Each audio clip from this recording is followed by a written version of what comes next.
Pertempuran di Surabaya pada tanggal 10 November 1945 menjadi pertempuran besar terakhir yang pernah dilakukan rakyat Indonesia melawan pasukan Inggris. Sekitar 16.000 rakyat Surabaya tewas dan 20.000 lainnya luka-luka akibat serangan tersebut. Sedangkan di pihak Inggris dan sekutunya sekitar 2.000 orang tewas dan 2.000 lainnya luka-luka. Pertempuran yang tidak seimbang dalam segi peralatan dan pengalaman kemiliteran membuat banyak rakyat Surabaya meregang nyawa.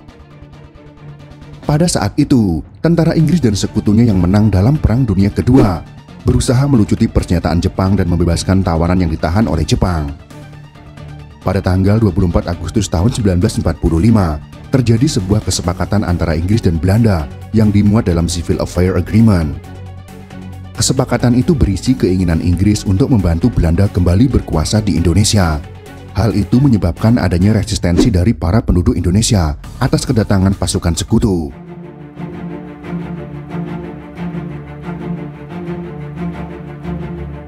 Kedatangan pasukan sekutu di Indonesia merupakan bagian dari Komando SIEK atau Southeast Asia Command yang berada di bawah pimpinan Laksamana Louis Mountbatten.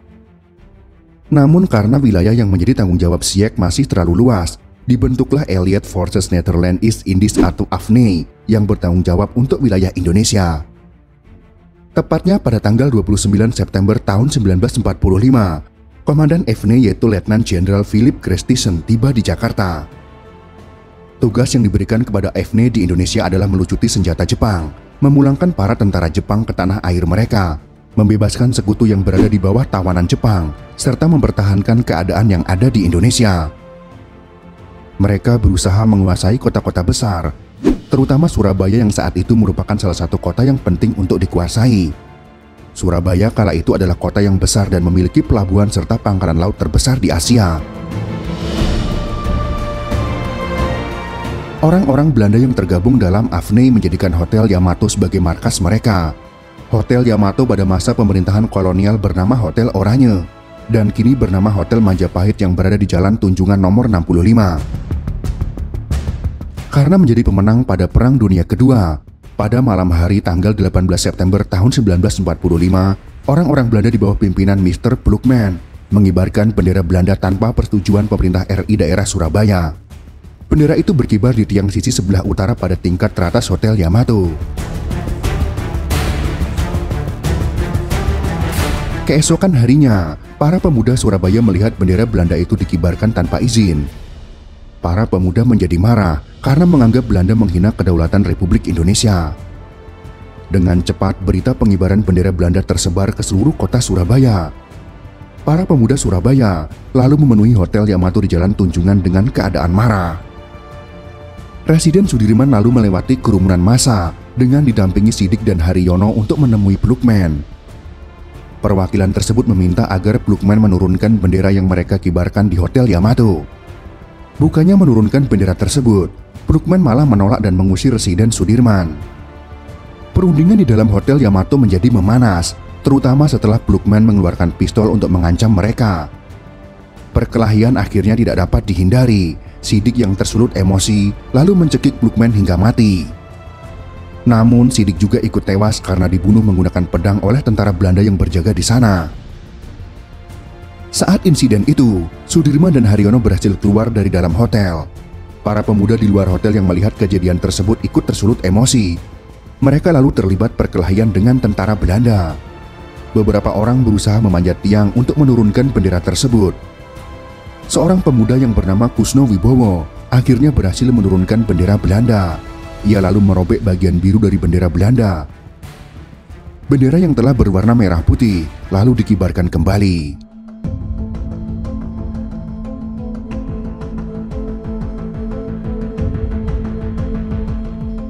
3 hari sebelumnya, yaitu pada tanggal 16 September tahun 1945, rakyat telah mengepung gudang senjata terbesar milik Jepang.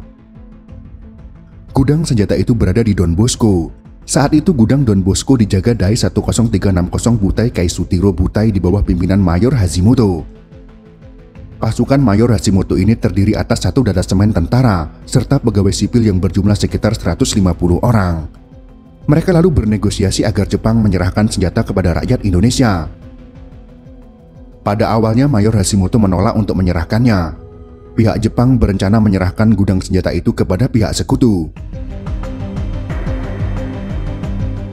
Para pemuda kemudian melakukan ancaman untuk mendesak Mayor Hashimoto untuk menyerahkan gudang senjata itu. Mayor Hashimoto akhirnya tidak memiliki pilihan lain selain menyerahkan persenjataan beserta gudangnya. Naskah serah terima gudang senjata lalu ditandatangani Hashimoto dan Yasin dengan Bung Tomo sebagai saksi penyerahan itu. Karena menguasai gudang senjata, sebelum kedatangan Inggris dan tentara sekutu, para pemuda Surabaya telah mempersenjatai diri. Para pemuda Surabaya telah siap menyambut kedatangan tentara Inggris. Pada tanggal 25 Oktober tahun 1945, pasukan AFNI mendarat di Surabaya, tepatnya di Tanjung Perak, yang dipimpin oleh Brigadir Jenderal Aberdeen Walter Sheldon Meleby. Mereka datang bukan untuk berperang, mereka datang untuk melucuti persenjataan Jepang di Surabaya. Kedatangan tentara Inggris tidak hanya melucuti persenjataan Jepang. Mereka datang membawa misi mengembalikan Indonesia kepada administrasi pemerintahan Belanda sebagai negeri jajahan Hindia Belanda. Netherlands Indies Civil Administration atau yang dikenal dengan NICA ikut membonceng bersama rombongan tentara Inggris untuk tujuan tersebut. Tujuan Inggris yang ingin menjadikan Indonesia sebagai jajahan Belanda memicu gejolak rakyat Indonesia dan memunculkan pergerakan perlawanan. Pada tanggal 27 Oktober melalui pesawat Dakota yang bertolak dari Jakarta, pesawat itu membagikan selebaran ke berbagai wilayah Indonesia seperti Jawa Barat dan Jawa Tengah yang telah ditandatangani oleh Mayor Jenderal Hawthorne. Isi dari selebaran tersebut adalah ultimatum bagi para pasukan Indonesia untuk menyerah kepada pihak sekutu dalam waktu 48 jam atau menghadapi konsekuensi ditembak. Meleby yang telah membuat kesepakatan dengan Mustopo bahwa mereka hanya melucuti persenjataan Jepang menjadi tidak punya pilihan lain mengikuti perintah atasannya. Kejadian tersebut menimbulkan rasa kebencian di Surabaya, sehingga muncullah seruan di radio untuk mengusir pihak Inggris dari wilayah Surabaya. Melihat berbagai tindakan yang dilakukan oleh pihak Inggris tersebut, semakin meyakinkan bahwa peperangan tidak bisa lagi dihindari. Pada tanggal 27 Oktober, tepatnya pada pukul 2 di siang hari, terjadi kontak senjata pertama antara rakyat melawan tentara AFNI dan pemerintahan NICA. Akhirnya berbagai pertempuran pecah di Surabaya. Gabungan antara TKR, polisi, dan juga Badan Perjuangan mengadakan serangan serentak ke pihak Inggris yang ada di kota Surabaya.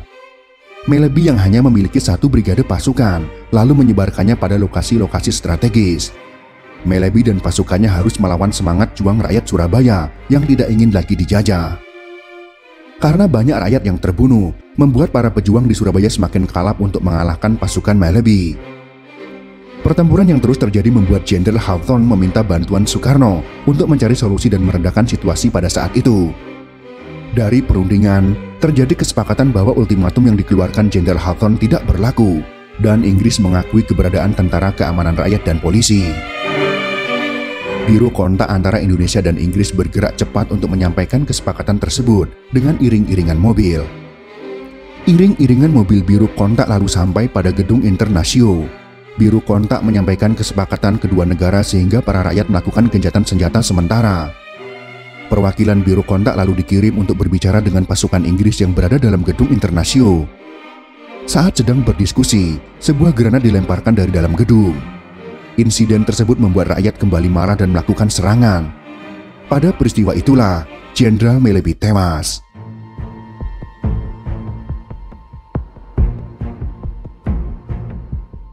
Kematian Jenderal Meleby menjadi pemicu yang mengubah Surabaya menjadi lautan darah.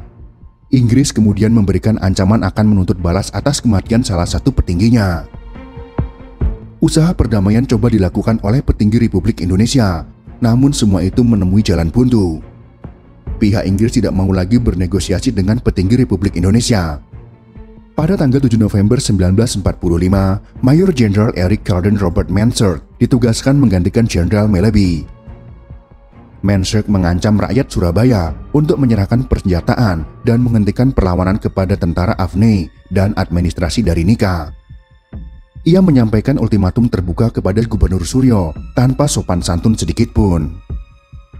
Ultimatum itu lalu digandakan dan disebarkan Inggris lewat pesawat terbang. Dalam ultimatum mengatakan bahwa rakyat Surabaya harus menyerah. Jika tidak, Surabaya akan dibombardir hingga hancur lebur pada tanggal 10 November tahun 1945. para petinggi di Jakarta tidak dapat berbuat banyak karena Inggris tidak bermain-main. Berbagai upaya jalan damai telah diusahakan oleh para petinggi, namun semuanya tidak digubris oleh Inggris. Di sisi lain, rakyat Surabaya yang telah berjuang agar merdeka ikut naik darah atas ultimatum tersebut. Semangat perlawanan bergelora di Surabaya bagai tersiram minyak dengan ultimatum itu sebagai pemicunya.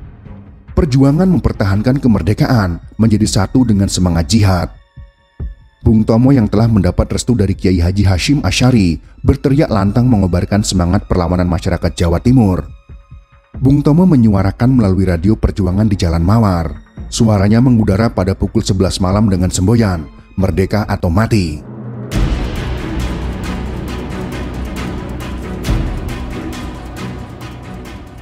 Bismillahirrahmanirrahim. Merdeka! Saudara-saudara, rakyat jelata di seluruh Indonesia, terutama saudara-saudara penduduk kota Surabaya, kita semuanya telah mengetahui bahwa hari ini tentara Inggris telah menyebarkan pamflet-pamflet yang memberikan suatu ancaman kepada kita semua. Kita diwajibkan untuk dalam waktu yang mereka tentukan menyerahkan senjata-senjata yang telah kita rebut dari tangannya tentara Jepang. Mereka telah minta supaya kita datang pada mereka itu dengan mengangkat tangan. Mereka telah minta supaya kita semua datang pada mereka itu dengan membawa bendera putih, tanda bahwa kita menyerah kepada mereka.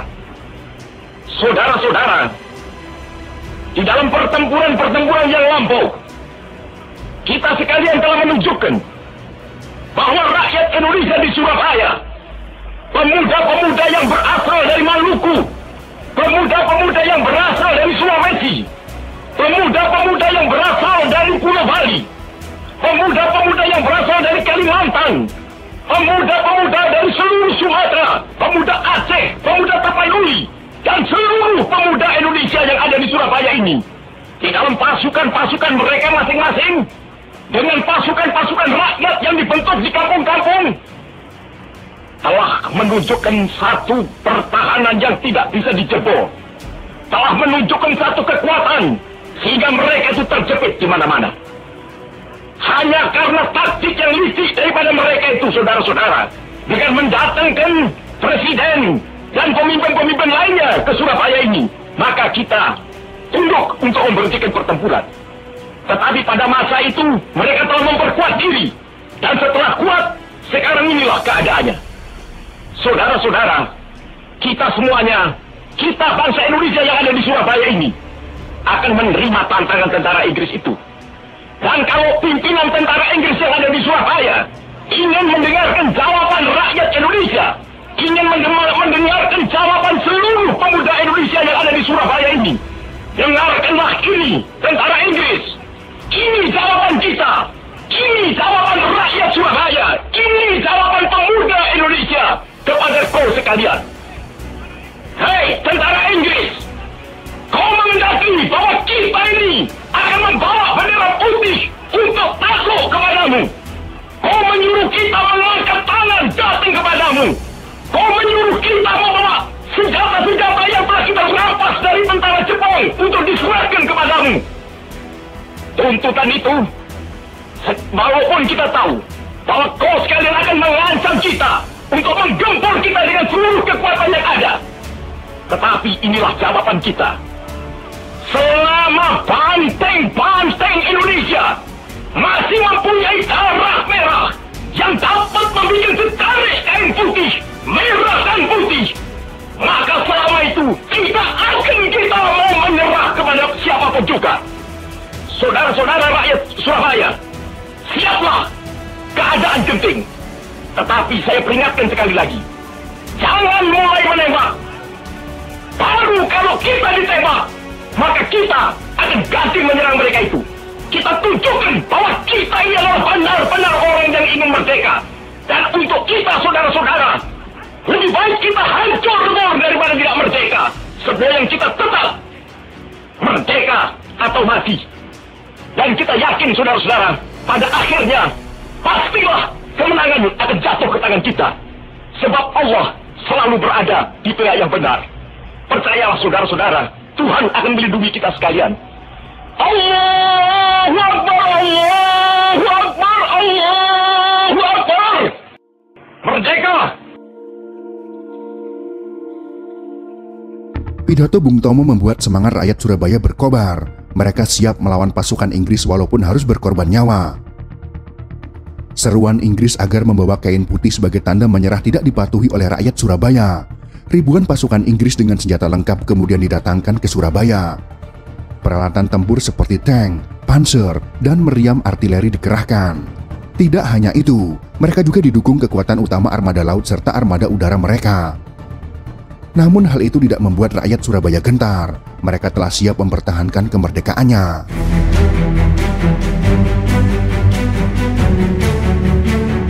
Pada tanggal 10 November tahun 1945, Surabaya dihujani peluru meriam pasukan Inggris.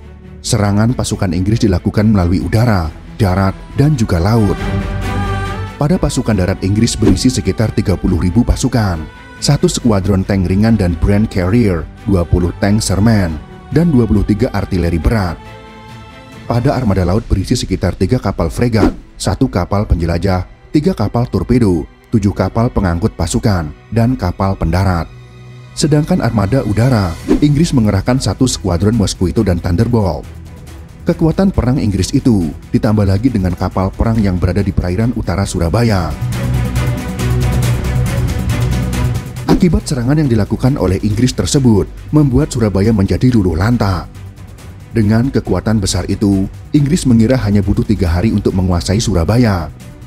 Namun keperkasaan semangat juang rakyat Surabaya membuat Inggris butuh waktu hingga 3 minggu untuk menguasai Surabaya. Sebuah keberanian yang sangat luar biasa menghadapi peralatan tempur pemenang Perang Dunia Kedua. Walaupun perbedaan peralatan tempur dan kualitas militer tidak sedikit pun menurunkan semangat juang rakyat Surabaya. Pada akhirnya, Surabaya berhasil dikuasai Inggris setelah mengerahkan semua kekuatan tempurnya.